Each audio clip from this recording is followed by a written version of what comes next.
খালি পড়ে যাচ্ছে, খেয়াল করে দেখেছেন? আমি দেখি কেন দুশ্মনকে দেখতে হয়, দুশ্মন কি হালে আছে, তার অবস্থা ভালো নয়। আমার তো ভয় হচ্ছে খুব শীঘ্রই অঘটন না ঘটে যায়, অ্যাক্সিডেন্ট না ঘটে যায়, এমন খবর না পেয়ে যায়।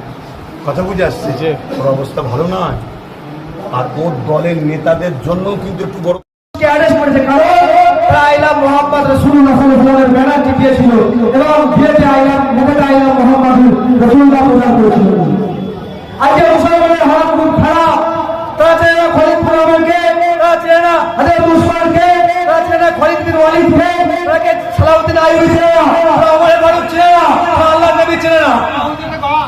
যে মুস্তাফার গোলামি করতে হবে, খুশবু গোলামি করলে চলবে না, হারাম করে গোলামি করলে চলবে না, একমাত্র ফাত্তাবিউনি হিবিকুল্লাহ মুস্তাফার অনুসরণ করতে হবে, তবেই তুমি জান্নাতে যাবে। কেমন করে জান্নাতে যাবে?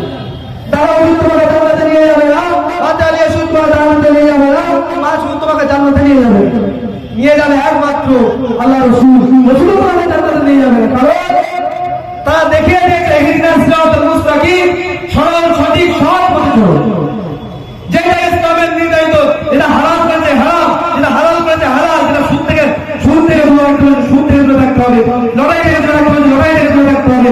মুস্তাফার যে সুন্নাতগুলো আছে আপনি মানলে তবেই তুমি জানবে। কেমন করে জান্নাতে বাপ তোমাকে জান্নাতে নিয়ে যাবে, মা তোমাকে জান্নাতে নিয়ে যাবে না, কোনো ওলি তোমাকে জান্নাতে নিয়ে যাবে একমাত্র ইমাম। এসআই নিয়ে বলো না, যে বাংলা যে বিভ্রান্তি চলছে, এসআই নিয়ে যে বাংলা বিভ্রান্তি চলছে, মানুষ আতঙ্ক আছে।